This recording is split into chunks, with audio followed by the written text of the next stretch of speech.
She blindly trusted the man she loved, never suspecting that he was secretly stealing everything from her. Her own husband drained her fortune to live a life of luxury with another woman. But fate is unforgiving, and a shocking revelation would soon make him regret everything. The problem? Time doesn't turn back, and he was about to learn that some betrayals come at a price too high to pay. The glittering skyline of New York City stretched out before Harper Underwood as she stood at the floor-to-ceiling windows of her penthouse apartment. The soft glow of the setting sun painted the sky in hues of orange and pink, casting a warm light across the luxurious space. At 35, Harper was the epitome of success, poised, accomplished, and heir to one of the city's most influential families.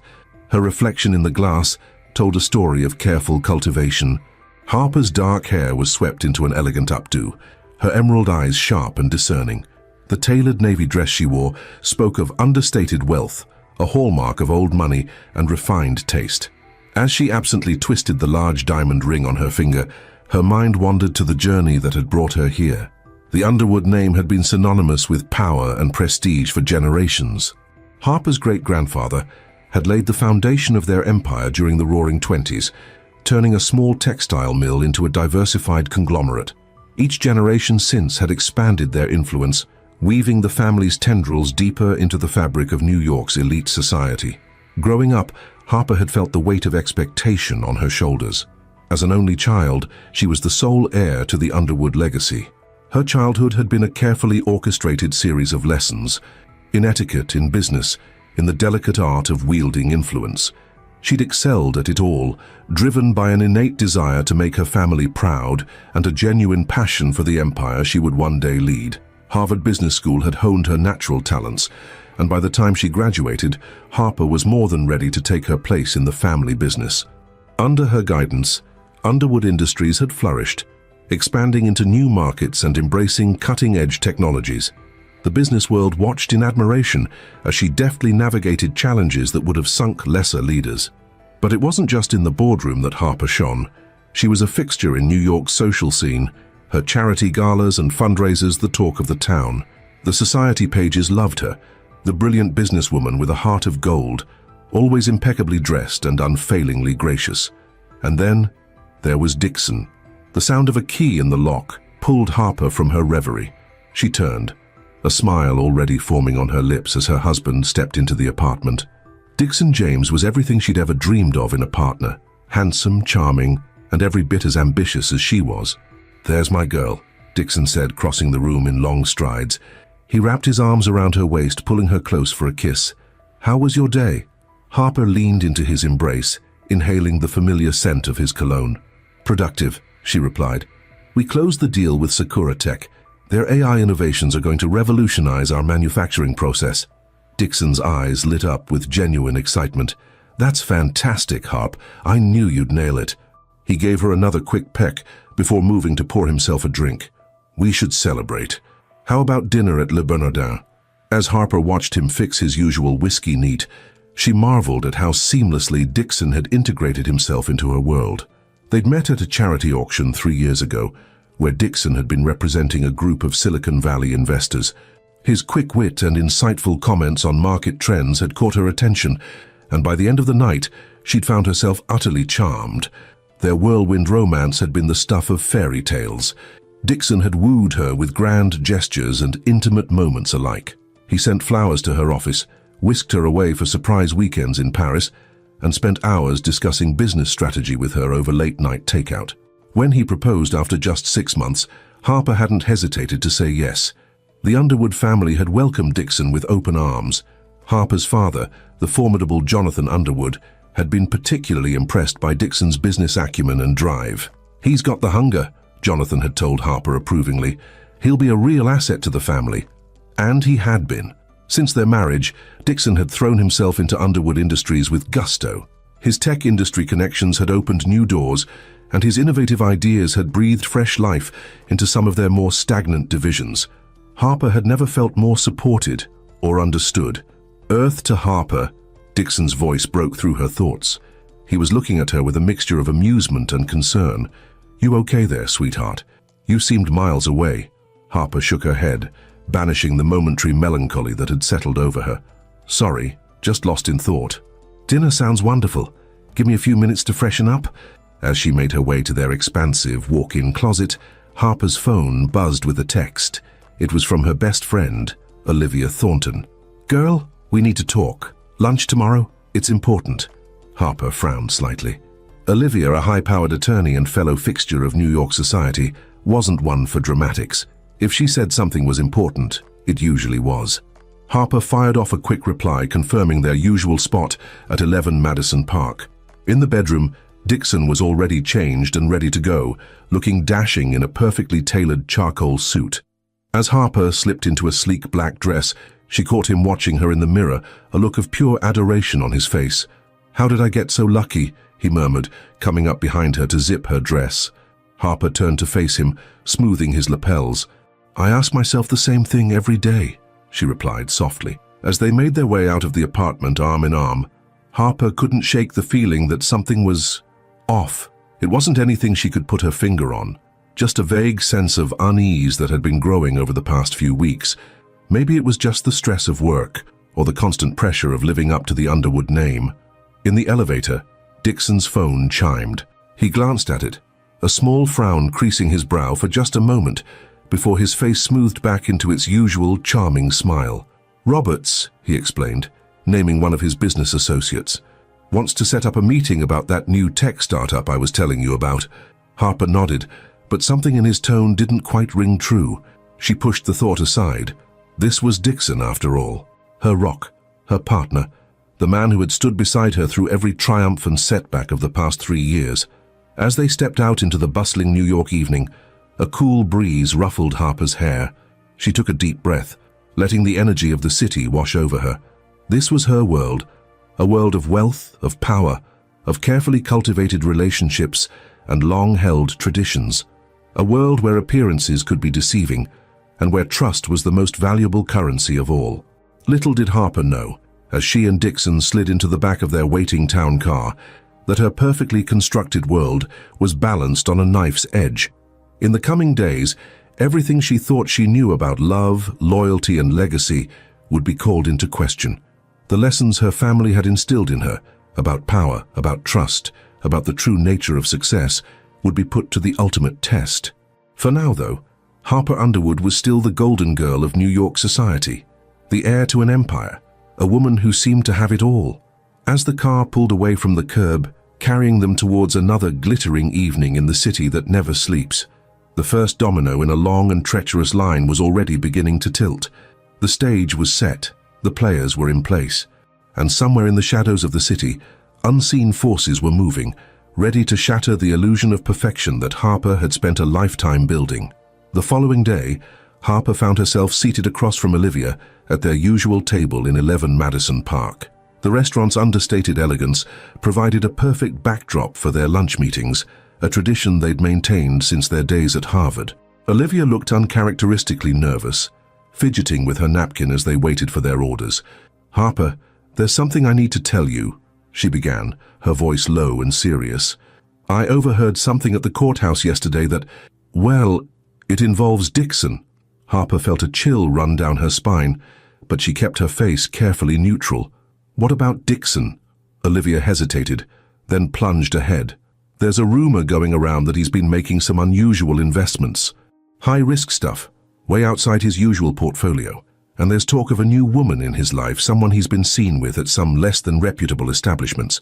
For a moment, Harper felt as if the ground had shifted beneath her feet. But years of boardroom negotiations had taught her to mask her emotions. She took a sip of water, buying herself time to process. "I'm sure there's a reasonable explanation," she said finally, her voice steady. "Dixon's always looking for new opportunities, and you know how people love to gossip." Olivia nodded, but the concern in her eyes didn't fade. "Just be careful, okay? Keep your eyes open." As they moved on to lighter topics, Harper's mind raced. She trusted Dixon implicitly, but Olivia's words had planted a seed of doubt that she couldn't quite shake. Over the next few weeks, Harper found herself paying closer attention to Dixon's behavior. At first, everything seemed normal. He was as attentive and loving as ever, surprising her with flowers and impromptu date nights. But slowly, Almost imperceptibly, she began to notice small inconsistencies. There were the late nights at the office that became more frequent, the hushed phone conversations that ended abruptly when she entered the room, the slight hesitation before he answered questions about his day. One evening, as they prepared for bed, Harper casually asked about a large withdrawal she'd noticed from their joint account. Dixon's explanation about a potential investment opportunity sounded plausible, but there was a flicker of something: guilt, anxiety. In his eyes, that set her on edge. "It's a really exciting startup," Dixon enthused, his charm cranked up to full wattage. "Cutting-edge AI technology that could revolutionize the finance sector. I wanted to get in on the ground floor." Harper nodded, smiling, despite the knot forming in her stomach. "Sounds interesting. I'd love to hear more about it sometime." Dixon's smile faltered for just a moment before he recovered. "Of course, sweetheart. I'll set up a meeting with the founders. You'll be impressed, I promise." But the meeting never materialized. Whenever Harper brought it up, Dixon had a ready excuse. The founders were traveling, they were in a crucial development phase, the timing wasn't right. Each explanation was perfectly reasonable, yet the accumulation of deflections began to weigh on her. At work, Harper threw herself into her projects with renewed vigor, as if she could bury her growing unease in spreadsheets and strategy meetings. She was in the middle of a particularly challenging negotiation with a stubborn board of directors when her assistant interrupted with an urgent message. "Mrs. Underwood, there's a Ms. Aubrey Cartwright here to see you. She says it's regarding Mr. James and that it's extremely important." Harper felt her heart rate quicken. The name was unfamiliar, but something in her assistant's tone set off alarm bells. "Send her in, please." Aubrey Cartwright swept into the office like a summer storm, all golden hair and designer labels. She couldn't have been more than 25, with the kind of ethereal beauty that turned heads wherever she went. But it was the look in her eyes, a mixture of determination and barely concealed hostility, that caught Harper's attention. "Mrs. Underwood," Aubrey began, her voice dripping with false sweetness, "I think we need to have a little chat about your husband." For the next 30 minutes, Harper listened with growing horror as Aubrey spun a tale of secret meetings, lavish gifts, and promises of a future together. She presented no concrete evidence, but the details she knew about Dixon's life and habits were too specific to be mere fabrication. "I'm telling you this because I think you deserve to know," Aubrey concluded, her mask of concern slipping to reveal a glimmer of satisfaction. "Dixon's been playing us both, and I for one am tired of being second best." After Aubrey left, Harper sat in stunned silence, her mind reeling. Part of her wanted to dismiss the entire encounter as the ravings of a delusional woman, but deep down, she knew that Aubrey's story explained too many of the inconsistencies she'd been noticing. That night, when Dixon came home, Harper was waiting for him in the living room, a glass of untouched wine on the table beside her. "We need to talk," she said, her voice calm despite the turmoil inside her. Dixon's face registered surprise, then concern. "Of course, sweetheart. What's wrong?" "I had an interesting visitor at the office today," Harper began, watching Dixon's reaction carefully. "Aubrey Cartwright. Does that name ring a bell?" The color drained from Dixon's face, but he recovered quickly. "Aubrey. Oh, yes. I think she's involved with that startup I was telling you about. Did she come to pitch you on the investment?" The lie was so smooth, so convincing, that for a moment Harper almost believed it. But she'd seen that flash of panic in his eyes. "That's not why she came, Dixon, and I think you know it." What followed was a masterclass in manipulation. Dixon expressed outrage at Aubrey's lies, painting her as a disturbed woman obsessed with him after a single business meeting. He was hurt that Harper would even consider believing such ridiculous accusations. By the end of the conversation, Harper found herself apologizing for doubting him, but as she lay awake that night, listening to Dixon's steady breathing beside her, the doubts crept back in. She realized with a sinking feeling that she no longer knew who to trust, her husband of 3 years, or a stranger with an axe to grind. The next few weeks were a study in cognitive dissonance. On the surface, everything remained normal.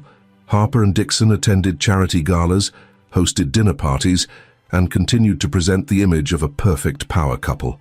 But beneath the smiles and small talk, Harper felt as if she were drowning.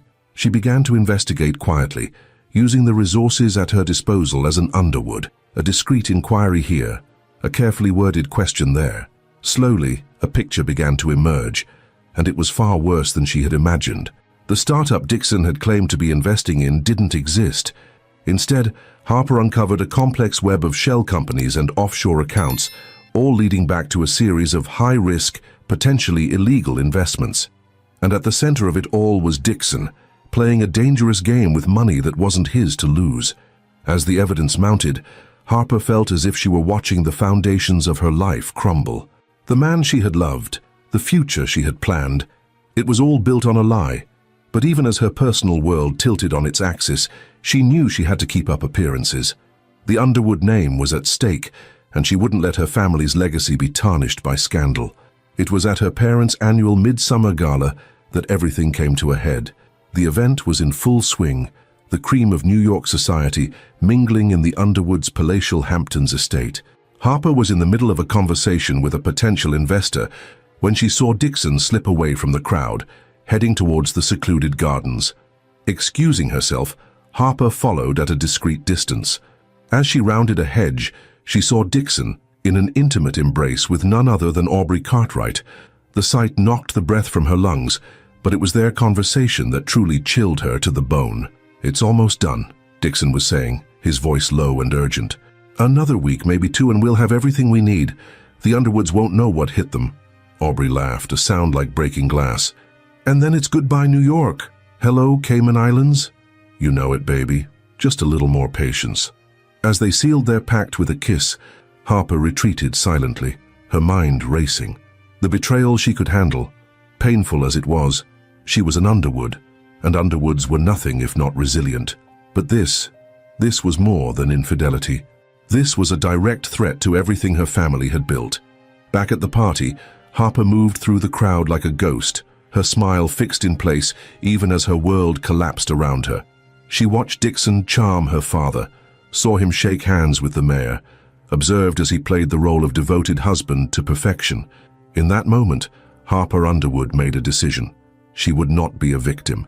She would not let this man, this liar, this thief, destroy everything she held dear. As the last strains of music faded and the guests began to depart, Harper was already formulating a plan. The game was on, and Dixon James had no idea what he was up against. Harper might have been blind before, but now her eyes were wide open. And heaven help anyone who underestimated an Underwood scorned. As she bid the last guest goodbye, her mask of graciousness firmly in place, Harper felt a surge of determination. The real battle was just beginning, and she intended to win no matter the cost. The morning after the gala, Harper woke early, her mind clear despite the turmoil of the previous night. She lay still for a moment, listening to Dixon's steady breathing beside her. How many mornings had she woken like this, feeling safe and loved? Now the sound filled her with a mixture of anger and grief. Silently, she slipped out of bed and made her way to her home office. The house was quiet, the staff not yet stirring. Harper closed the door behind her and booted up her computer, her hands steady despite the racing of her heart. For the next 3 hours, Harper dove deep into the Underwood Industries' financial records. She'd always been meticulous about the company's finances, but now she scrutinized every transaction with new eyes. At first, nothing seemed amiss. The major accounts were in order, the investments performing as expected. But then she noticed it. A series of small discrepancies, amounts so insignificant they'd been easy to overlook. 1,000 here, 5,000 there. Individually they were nothing, but as Harper followed the trail, her blood ran cold. Over the past 2 years, these tiny leaks had amounted to millions. She pulled up their personal accounts next, and the picture became even clearer. Dixon had been siphoning money, not just from the company, but from their joint accounts as well. The startup he'd claimed to be investing in was a ghost, a smokescreen for his real activities. As the full extent of Dixon's betrayal became clear, Harper felt as if she were falling. The man she'd loved, the man she'd trusted with her heart and her legacy, had been systematically robbing her blind. And for what? A younger woman and a life in the Cayman Islands? Tears blurred her vision, but Harper blinked them away angrily. She didn't have time for self-pity. She needed a plan, and she needed it now. Her first call was to Olivia. "I need you to come over," Harper said, her voice tight with controlled emotion. "And I need you to bring every financial crime specialist you know." Olivia, bless her, didn't ask questions. "I'll be there in an hour," she promised. Next, Harper called her father. Jonathan Underwood was not a man accustomed to early morning phone calls from his daughter, and his voice was gruff with sleep. "Harper? What's wrong?" "Dad, I need you to trust me," Harper said, fighting to keep her voice steady. "Don't react, just listen. We have a serious problem with the company finances. I'm handling it, but I need you to cancel your meetings today and come to the house. Bring Mom and Dad. Don't say a word to anyone, especially not Dixon." There was a long pause on the other end of the line. Then, "We'll be there in 2 hours." By the time Dixon wandered into the kitchen, looking for his morning coffee, Harper had composed herself. She handed him a steaming mug, her smile as warm and loving as ever. "Sleep well, darling?" Dixon grinned, pulling her in for a kiss. "Like a baby. You?" "Oh, I've been up for hours," Harper said lightly. "Couldn't sleep, so I thought I'd get some work done." If Dixon noticed anything off in her tone, he didn't show it. He chatted easily about his plans for the day as he prepared his breakfast, mentioning a lunch meeting with potential investors.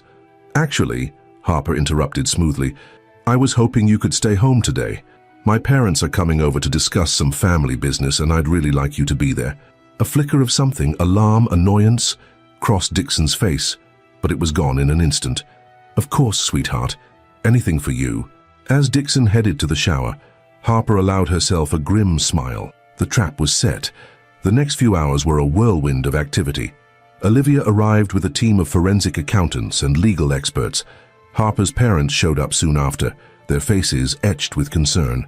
Through it all, Harper maintained a facade of calm, briefing everyone in hushed tones, while Dixon remained oblivious in their bedroom, preparing for what he thought was a family meeting.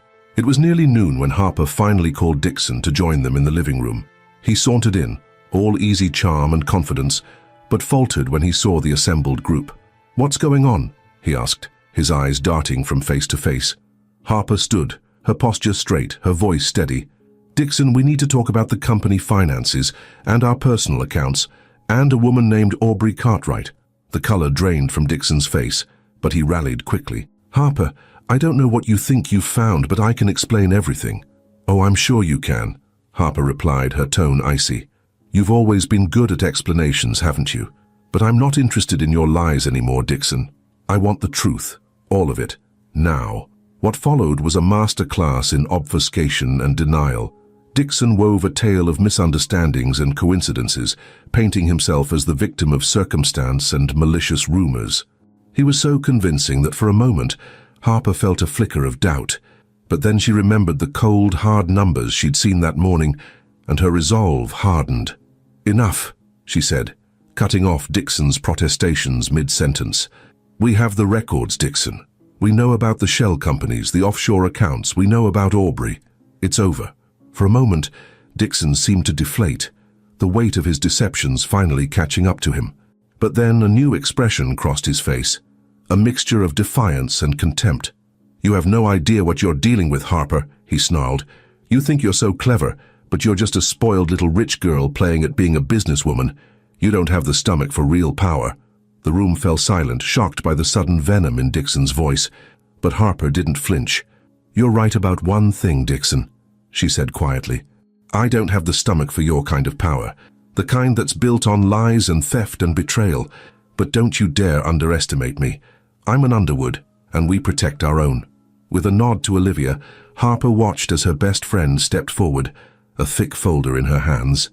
"Mr. James, I'm serving you with papers freezing all your assets, pending a full investigation into financial crimes against Underwood Industries and Harper Underwood personally." Dixon's face contorted with rage. He lunged forward, but Jonathan Underwood was quicker. Despite his age, he moved with the speed and strength of a much younger man, restraining Dixon before he could reach Harper. "That's enough," Jonathan growled. "You're done here, son. Pack your things and get out of my daughter's house." As security escorted a protesting Dixon from the room, Harper felt a wave of exhaustion wash over her. She sank onto the couch, her mother's comforting arm around her shoulders. "It's okay, sweetheart," Elizabeth Underwood murmured. "You did well. We're here now." The next few days passed in a blur of legal meetings and damage control. Harper threw herself into the work, determined to understand every aspect of Dixon's scheme and mitigate the damage to the company. She slept little and ate less, running on adrenaline and sheer willpower. It was during one of these late-night sessions, poring over financial records with Olivia, that they made a startling discovery. Aubrey Cartwright wasn't just Dixon's mistress. She was an active participant in his fraudulent activities. Her name appeared on several of the shell companies, and there was evidence of large transfers to accounts in her name. She played me, Harper realized, a bitter laugh escaping her lips. That whole confrontation in my office, it was just another part of their game. Olivia squeezed her friend's hand. We'll get her too, Harper, I promise. As the extent of Dixon and Aubrey's betrayal became clear, Harper felt something shift inside her. The initial shock and pain were giving way to a cold, hard determination. They had tried to destroy everything she held dear, her family, her company, her very identity. Well, two could play at that game. Olivia, Harper said, her voice calm and resolute, I want you to throw everything we have at them.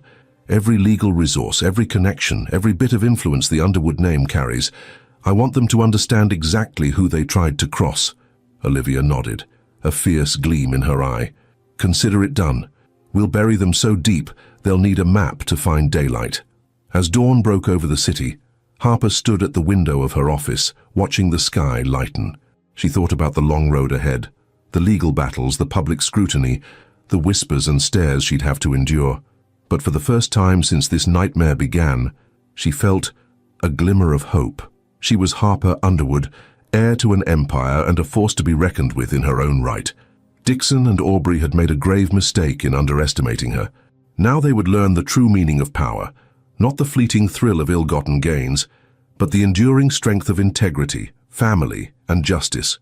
As the first rays of sunlight touched the New York skyline, Harper squared her shoulders and turned back to her desk.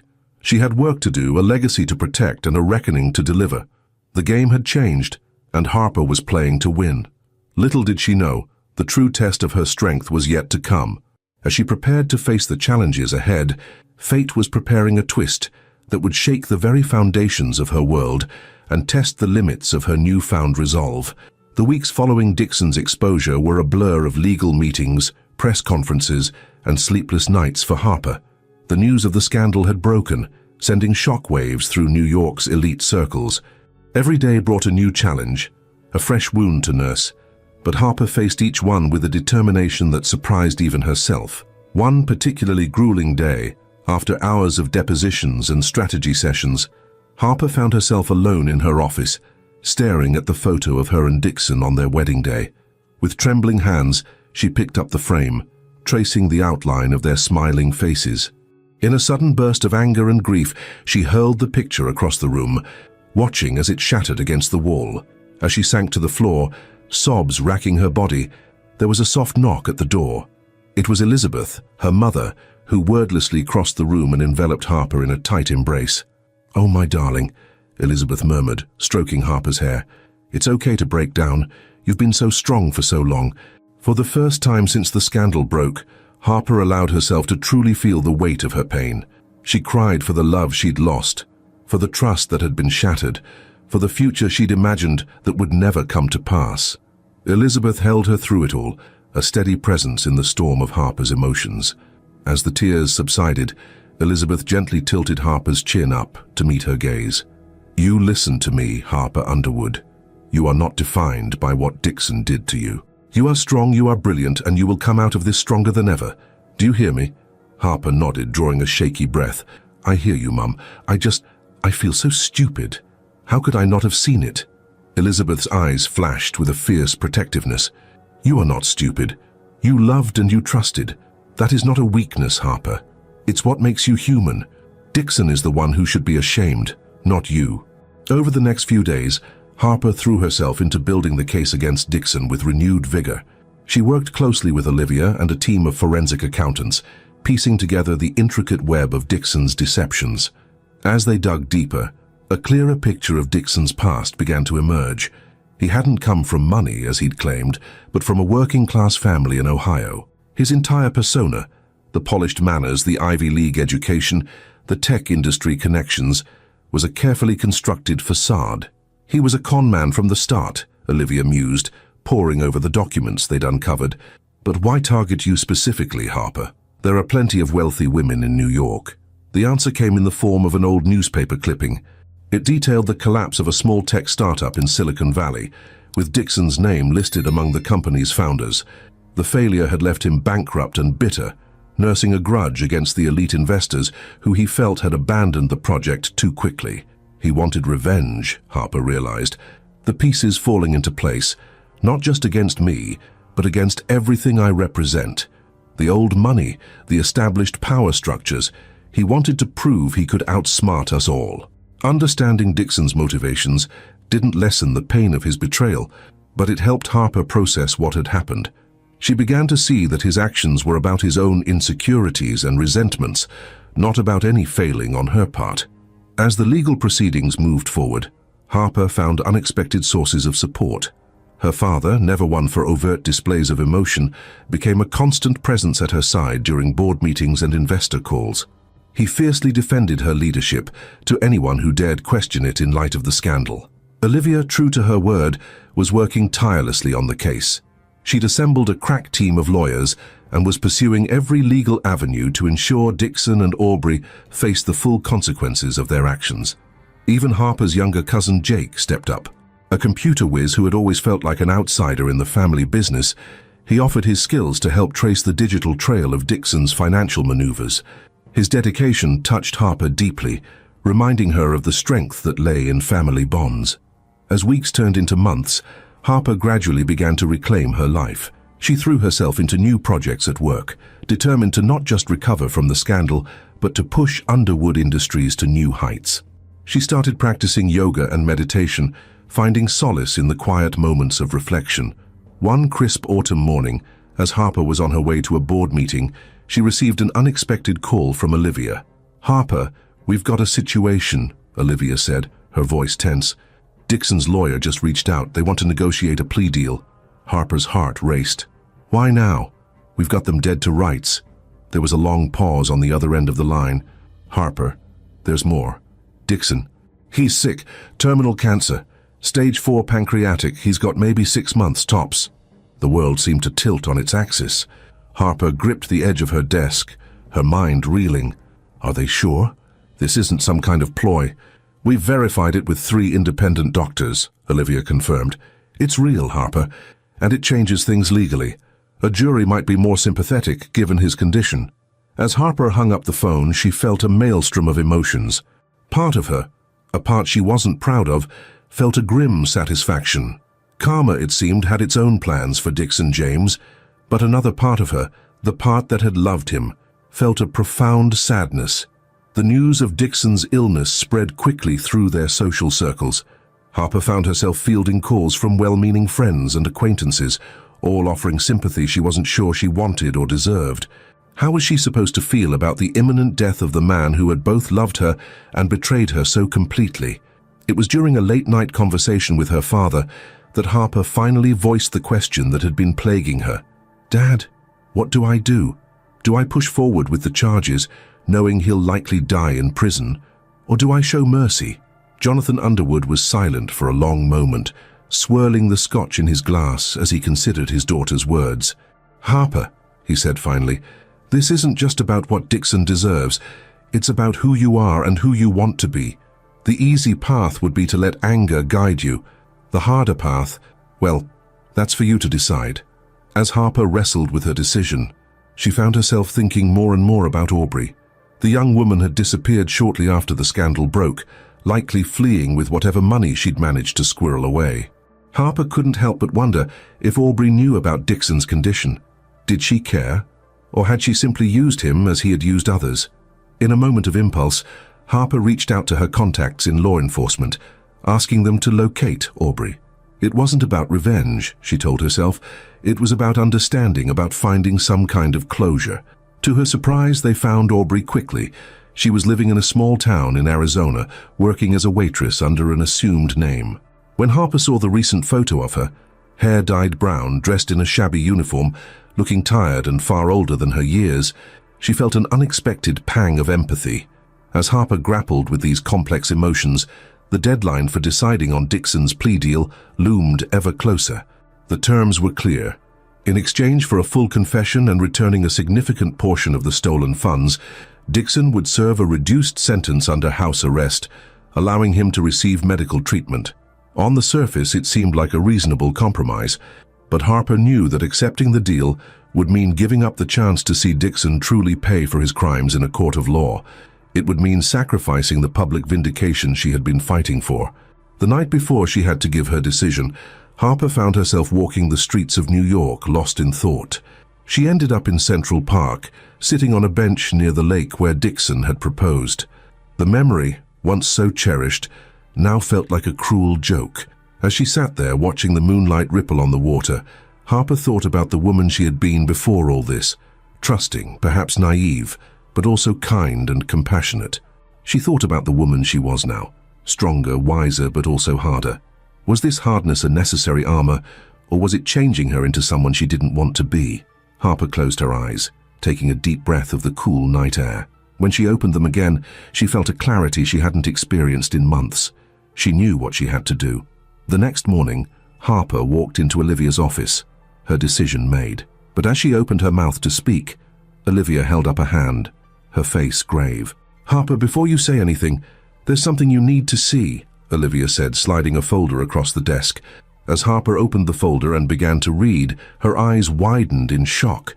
The documents inside would change everything, forcing her to reevaluate not just her decision about Dixon, but everything she thought she knew about the man she had married. In that moment, standing in Olivia's office with the weight of this new information bearing down on her, Harper realized that her journey was far from over. The true test of her character and of the values she held dear was just beginning. Harper's fingers trembled as she flipped through the documents Olivia had handed her. Each page revealed a new layer of deception, a deeper level of betrayal that she hadn't thought possible. The Dixon James she knew or thought she knew was unraveling before her eyes, replaced by a stranger whose actions defied comprehension. Is this verified?" Harper asked, her voice barely above a whisper. Olivia nodded grimly. "Triple-checked. It's all true, Harper. Dixon wasn't just stealing from you and the company. He was involved in a massive international money laundering operation. The cancer diagnosis? It's real, but he's been using it as a smokescreen to move funds offshore and set up a new identity." The implications hit Harper like a physical blow. Dixon hadn't just betrayed her, he'd put the entire Underwood empire at risk. If any of this were tied back to the company, the repercussions would be catastrophic. "What about Aubrey?" Harper asked, her mind racing. "That's the other bombshell," Olivia replied. "She's turned state's witness. Apparently Dixon tried to cut her out of the deal when he realized he was dying. She's not happy about it." Harper leaned back in her chair, her head spinning. The plea deal they'd been considering now seemed laughably inadequate. This wasn't just about her personal betrayal anymore. It was about protecting everything her family had built. "We need to move fast," Harper said, her shock giving way to determination. "Call the DA. We're going to trial, and we're going for the jugular." The next few weeks were a whirlwind of activity. Harper worked around the clock with Olivia and their legal team, building an airtight case against Dixon. The evidence they'd uncovered painted a damning picture. Years of careful manipulation, a network of shell companies spanning multiple countries, and a trail of victims that extended far beyond the Underwood family. As news of the expanded charges broke, the media frenzy reached fever pitch. Harper found herself under constant scrutiny, her every move analyzed and dissected by eager reporters. She maintained a stoic facade in public, but in private, the strain was taking its toll. One evening, as Harper was leaving a particularly grueling strategy session, she was cornered by a young journalist. "Mrs. Underwood," the reporter called out, shoving a microphone in her face. "How does it feel to know your husband was living a double life? Do you blame yourself for not seeing the signs?" For a moment, Harper felt her carefully constructed composure crack, but then she felt a steadying hand on her arm. It was Jake, her cousin, who had become an unexpected pillar of support throughout the ordeal. "My cousin has no comment at this time," Jake said firmly, guiding Harper past the throng of reporters. Once they were safely in the car, he turned to her with concern. "You okay, Harp?" Harper let out a shaky breath. "I will be. Thanks, Jake. I don't know what I'd do without you and the rest of the family right now." Jake squeezed her hand. "That's what family's for. We've got your back always." As the trial date approached, Harper threw herself into preparations, determined to see justice served. But even as she steeled herself for the legal battle ahead, she couldn't shake a nagging sense of unease. Something about the whole situation felt off, like there were still pieces of the puzzle she couldn't see. The trial itself was a media circus. Each day, Harper walked into the courthouse under a barrage of camera flashes and shouted questions. She held her head high, her expression neutral, even as her heart raced with anxiety. Dixon, for his part, played the role of the repentant sinner to perfection. He appeared in court looking gaunt and frail, the effects of his cancer treatment evident in his sunken cheeks and thinning hair. More than once, Harper caught him looking at her with an expression that seemed almost pleading. But any sympathy Harper might have felt evaporated when the prosecution began presenting its case. The evidence was damning, the testimony devastating. Former associates of Dixon's came forward, detailing years of fraud and manipulation. Financial experts laid bare the intricate web of his illegal activities. And then, there was Aubrey. When she took the stand, Aubrey was a far cry from the confident seductress who had confronted Harper in her office months ago.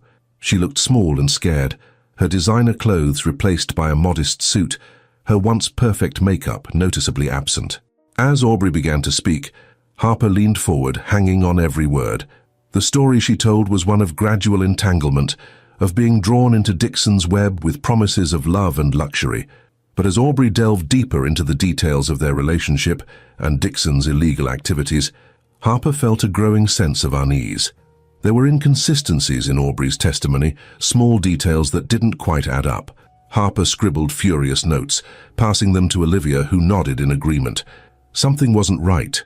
It was during cross-examination that things took an unexpected turn. Dixon's lawyer, a sharp-eyed woman named Vanessa Reeves, began to pick apart Aubrey's story with surgical precision. With each question, Aubrey grew more flustered, her carefully constructed narrative beginning to crumble. And then, in a moment that would be replayed on news channels for weeks to come, Aubrey broke down on the stand. "I can't do this anymore," she sobbed, her words barely intelligible. "It wasn't supposed to go this far. We were just supposed to... The courtroom erupted into chaos. As the judge called for order, Harper sat in stunned silence, her mind racing. What had Aubrey meant? What was the true extent of her involvement? As the trial progressed, more surprises emerged. Jake, who had been digging into Dixon's digital footprint, uncovered evidence of a third party involved in the scheme, someone with high-level access to Underwood Industries systems. The revelation sent shockwaves through the company, sparking a witch hunt for the mole. Harper found herself questioning everyone around her, unsure who she could truly trust. Even her parents weren't above suspicion. After all, they had welcomed Dixon into the family with open arms. The strain of constant vigilance was exhausting, leaving Harper feeling isolated and paranoid. It was in this state of heightened tension that Harper received an unexpected visitor. She was working late in her office one night when her assistant buzzed her. "Mrs. Underwood, there's a Mr. Callahan here to see you. He says it's urgent." Harper frowned.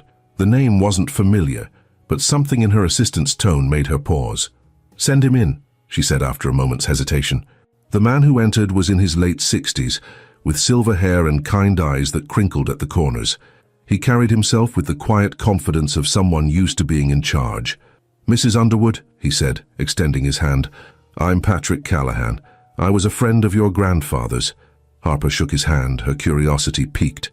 "I'm afraid I don't recall my grandfather ever mentioning you, Mr. Callahan." The old man chuckled. "No, I don't suppose he would have. Our association was, let's say, off the books. But I'm here because I owe him a debt, and I think it's time I repaid it." Over the next hour, Callahan spun a tale that left Harper reeling. He had been a fixer for her grandfather, handling delicate situations that required a discreet touch. And in the course of his work, he had uncovered information about Dixon James, information that predated his involvement with Harper by years. "Your husband," Callahan said, his voice grave, "is not who you think he is. His real name is Daniel Jacobson.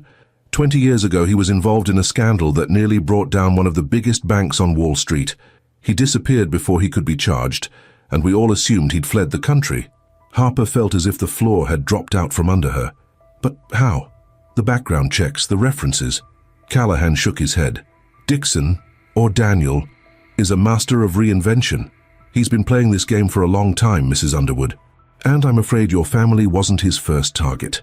As Callahan laid out the full extent of Dixon's past crimes, Harper felt a mixture of horror and a perverse sense of relief. The man she had loved had never really existed. In a twisted way, it made the betrayal easier to bear. But the revelations didn't stop there. Callahan produced documents showing that Dixon's cancer diagnosis, while real, had been dramatically exaggerated for the court's benefit. The treatments he was supposedly undergoing were largely for show. "Why are you telling me all this?" Harper asked when Callahan finally fell silent. The old man's eyes softened.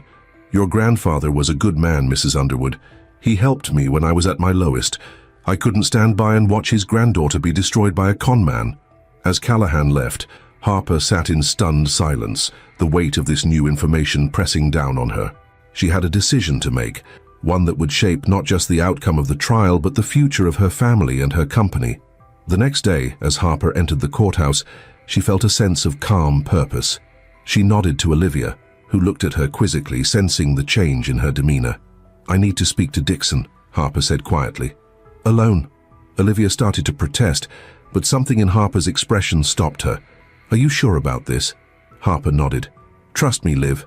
I know what I'm doing." The meeting was arranged during a recess. Harper was led to a small conference room, her heart pounding as she waited. When Dixon was brought in, shuffling and leaning heavily on a cane, she had to remind herself that it was all an act. For a long moment they just looked at each other. Dixon's eyes were wary, calculating, even as he maintained his facade of frailty. "Hello, Daniel," Harper said softly. The effect was immediate. Dixon's posture straightened, the weakness falling away like a discarded coat. His eyes, suddenly sharp and alert, fixed on Harper's face. "How long have you known?" he asked, his voice devoid of its usual charm. "Long enough," Harper replied. "I know everything, Dixon. Or should I say Daniel Jacobson?" What followed was a conversation unlike any they'd ever had. With the pretenses stripped away, Daniel spoke freely about his past, his motivations, the intricate web of lies he'd woven. He was unapologetic, almost proud of the scope of his deceptions. "You have to admire the artistry of it," he said with a bitter smile. 20 years, Harper. 20 years of careful planning, of building this persona, and it would have worked if not for one tiny mistake. "What mistake was that?" Harper asked, genuinely curious. Dixon's smile faded. "I fell in love with you. Really, truly in love. It wasn't supposed to happen. You were meant to be just another mark, another stepping stone. But somewhere along the way, I started to believe my own lie. I wanted the life we had together to be real." Harper felt a surge of emotions, anger, grief, and a confusing hint of the love she'd once felt for this man. But she pushed it all aside, focusing on the task at hand. "It's over, Dixon," she said firmly. "You can't talk your way out of this one, but I'm offering you a choice." She laid out her proposal. A full confession, not just of his crimes against the Underwoods, but of everything he'd done over the past 2 decades. In exchange, she would use her influence to ensure he received treatment for his cancer in a medical facility, rather than a maximum security prison. Dixon listened in silence, his expression unreadable. When Harper finished, he let out a long, slow breath. "You drive a hard bargain, Mrs. Underwood," he said, a hint of his old charm creeping back into his voice.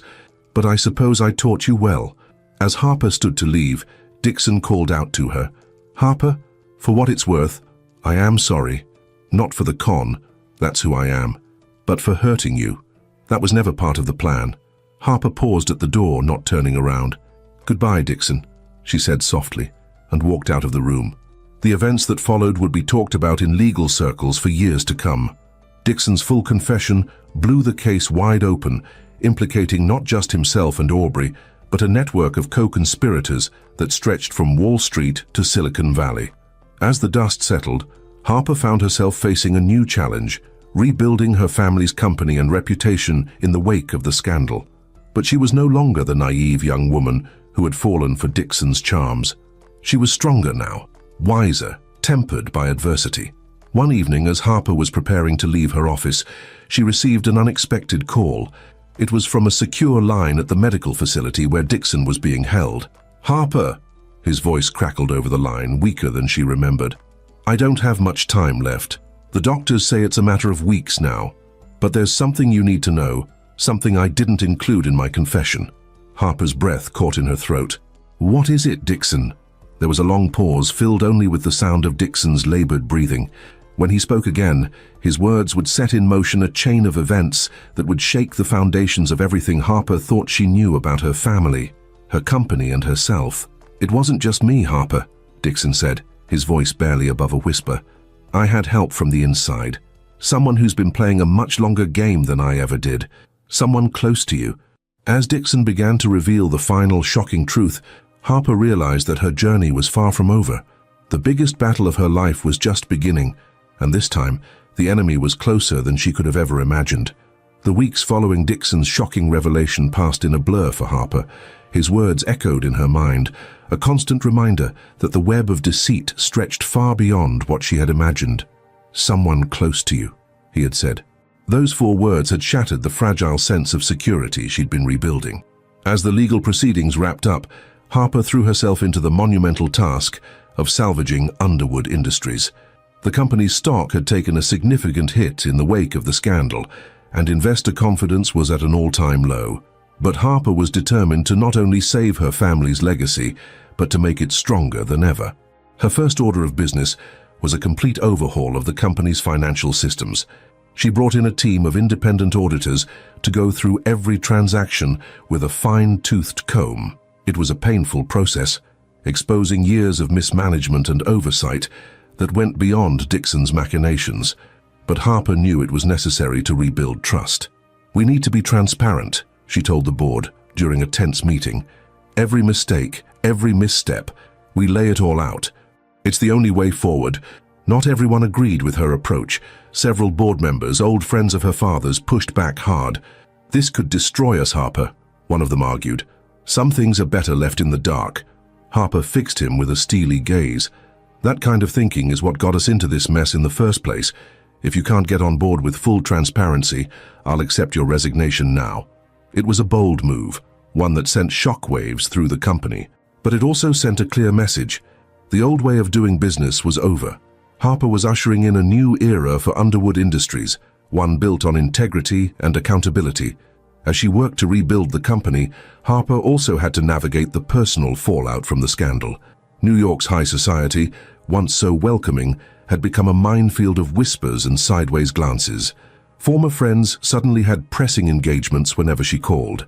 Invitations to galas and charity events dried up, but Harper found she didn't miss that world as much as she thought she would.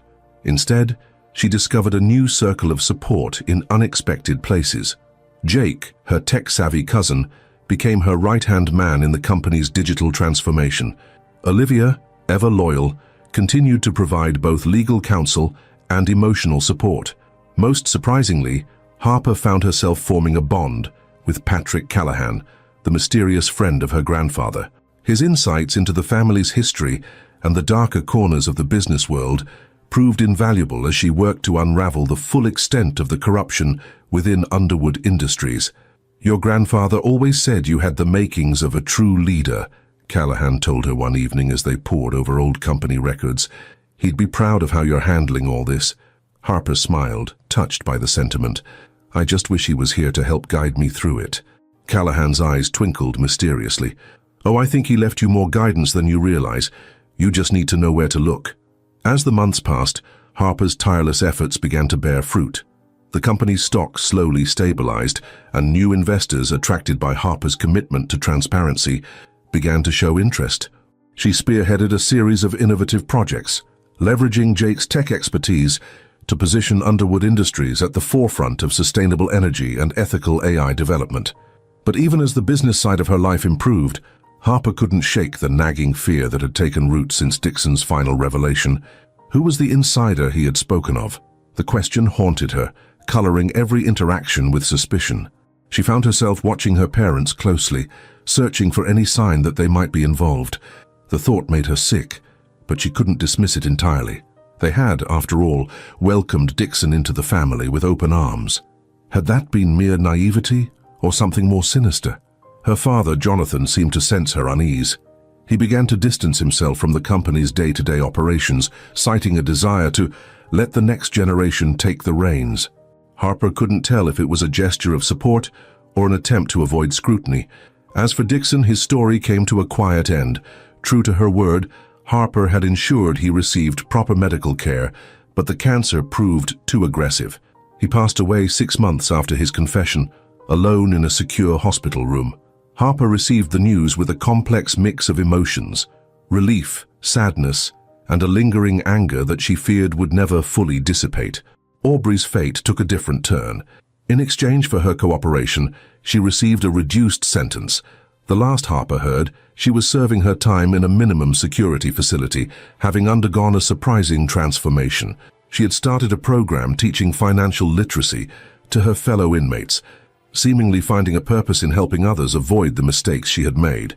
One loose end that continued to nag at Harper was the identity of the third party Jake had uncovered, the person with high-level access to Underwood Industries' systems. Despite their best efforts, that individual remained elusive, a shadow lurking just out of reach. Whoever it is, they're good, Jake admitted grudgingly after another failed attempt to trace the digital trail. They know how to cover their tracks. Harper nodded, her jaw set with determination. Keep looking, Jake. They're bound to slip up eventually, and when they do, we'll be ready. As the one-year anniversary of Dixon's exposure approached, Harper found herself in a reflective mood. She stood in her office, looking out over the New York skyline, marveling at how much had changed and how much she had changed. The naive, trusting woman she had been seemed like a stranger now. In her place stood someone stronger, more cautious, but also more compassionate. The betrayal had taught her valuable lessons about trust and vigilance, but it had also shown her the importance of genuine connections. A knock at the door interrupted her musings. It was her assistant, looking slightly flustered. "Mrs. Underwood, there's a Ms. Elena Vasquez here to see you. She says it's urgent and, well, she says she has information about your grandfather." Harper's heart skipped a beat. She had never heard of Elena Vasquez, but anything involving her grandfather couldn't be ignored, especially given Callahan's cryptic comments. "Send her in," Harper said, straightening her jacket and steeling herself for whatever was to come. The woman who entered was in her late 60s, with silver-streaked dark hair and sharp, intelligent eyes. She carried herself with the confidence of someone used to navigating corridors of power. "Mrs. Underwood," Eleanor said, her voice carrying a slight accent Harper couldn't quite place. "Thank you for seeing me. I apologize for the intrusion, but I have information that I believe you need to hear. Information about your grandfather, about Underwood Industries, and about the person who has been working against you from the shadows." Harper gestured for Elena to take a seat, her mind racing. Could this be the breakthrough she had been waiting for? Or was it another layer of deception? "I'm listening, Ms. Vasquez," Harper said cautiously. "But I hope you understand that given recent events, I'll need more than just your word to go on." Elena nodded, reaching into her bag to pull out a thick folder. "Of course, I wouldn't expect anything less. What I'm about to show you may be difficult to accept, but I assure you, every word is true. Your grandfather and I, we worked together for many years on a project that was never meant to see the light of day. A project that, if exposed, could change everything you think you know about your family and this company." As Elena began to speak, laying out a tale of secret alliances, hidden agendas, and a decades-long game of corporate chess, Harper felt the ground shift beneath her feet once again. She realized that the story she thought had ended with Dixon's confession was only the beginning. The true test of her leadership, her integrity, and her vision for the future of Underwood Industries was about to begin. And as Elena's revelations unfolded, Harper understood that the choices she would make in the coming days would not only determine her own fate, but the fate of everyone connected to the Underwood name. With a deep breath, Harper prepared herself to face this new challenge head-on. She had weathered betrayal, rebuilt her company from the ashes of scandal, and emerged stronger for it. Whatever secrets Elena Vasquez was about to reveal, Harper knew she was ready to face them. As the sun set over New York City, casting long shadows across her office, Harper Underwood steeled herself for the next chapter in her family's complex legacy. The game, it seemed, was far from over. 5 years had passed since Elena Vasquez walked into Harper Underwood's office and turned her world upside down once again. The New York skyline had changed in that time, new towers reaching towards the heavens, but the view from the top floor of Underwood Industries remained as breathtaking as ever. Harper stood at the window, a cup of coffee cooling in her hand as she watched the city wake up. At 40, she cut a striking figure, confident, poised, with a few strands of silver at her temples that she wore like a badge of honor. Each one, she joked to friends, represented a crisis averted or a victory hard won. The revelations Eleanor had brought that day had indeed changed everything. The project her grandfather had been involved in, a complex web of international alliances and corporate maneuvering, had been designed to position Underwood Industries at the forefront of a new era of global business. But it had also opened the door to corruption and manipulation on a scale Harper could scarcely have imagined. The insider Dixon had hinted at in his final days turned out to be none other than Jonathan Underwood, Harper's own father. The discovery had nearly broken her, but in the end, it had only strengthened her resolve to clean house completely. The legal battles that followed had been brutal. Jonathan fled the country, his reputation in tatters. Harper's mother, Elizabeth, devastated by her husband's betrayal, had retreated from public life entirely. Last Harper heard, she was living quietly in a small town in Vermont, finding solace in volunteer work and gardening. Aubrey, upon her release from prison, had made good on her promise to turn her life around. She now ran a successful non-profit, helping white-collar criminals reintegrate into society and use their skills for good. She and Harper had even collaborated on a few projects, their shared history giving way to a cautious but genuine respect. Jake had risen to become the CTO of Underwood Industries, his technological innovations helping to propel the company into a new era of ethical tech development. He and Harper made a formidable team, their familial bond strengthened by the trials they had faced together. Olivia remained Harper's closest friend and trusted advisor. She had recently been appointed as a federal judge, her unwavering integrity during the Underwood scandal catching the eye of those in power. She and Harper still met for their weekly lunches, a tradition that had endured through all the upheaval. Patrick Callahan had passed away peacefully in his sleep 2 years ago, but not before sharing with Harper a wealth of knowledge about her family's history.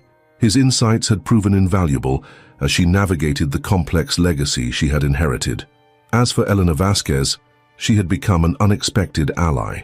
Her vast network of connections, built over decades in the shadows of global business, now served Underwood Industries in its mission to promote ethical corporate practices worldwide. Harper's reverie was interrupted by a soft knock at the door.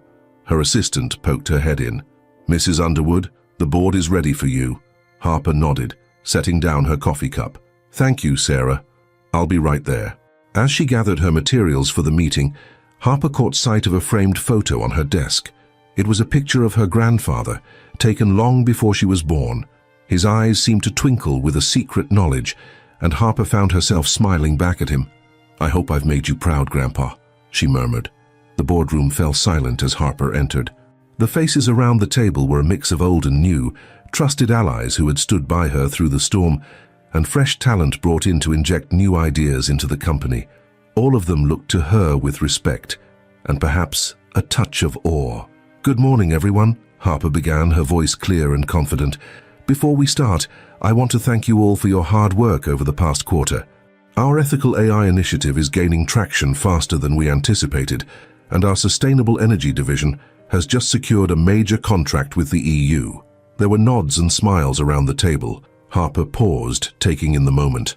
5 years ago, she couldn't have imagined being here, leading a company that was not just profitable, but was actively working to make the world a better place. "But we're not here to rest on our laurels," she continued. "Today I want to discuss our next big move. It's risky, it's ambitious, and if we pull it off, it could change the face of corporate responsibility forever." As Harper laid out her vision, she felt a familiar surge of excitement. This was what she had been working towards all these years, a chance to redefine what a corporation could be, to prove that profit and ethics weren't mutually exclusive. The meeting stretched on for hours, filled with spirited debate and collaborative problem-solving. By the time it ended, the energy in the room was palpable. They were on the cusp of something big, something that could leave a lasting impact on the world. As the board members filed out, Jake lingered behind. "That was incredible, Harper," he said, grinning. "You've really outdone yourself this time." Harper smiled back, feeling a wave of affection for her cousin.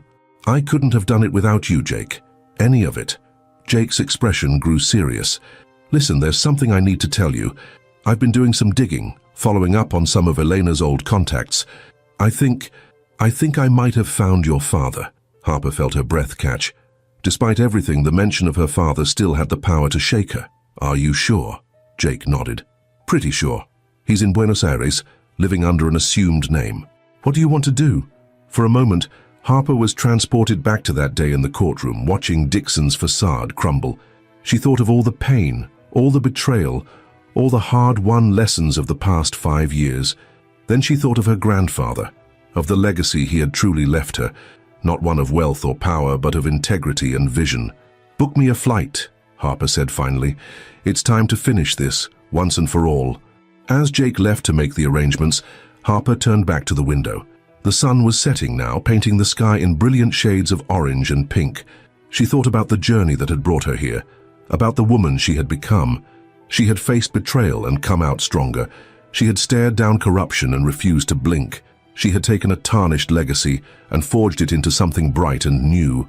Whatever came next, whether reconciliation or final closure, Harper knew she was ready to face it, because she was no longer just Harper Underwood, heir to an empire.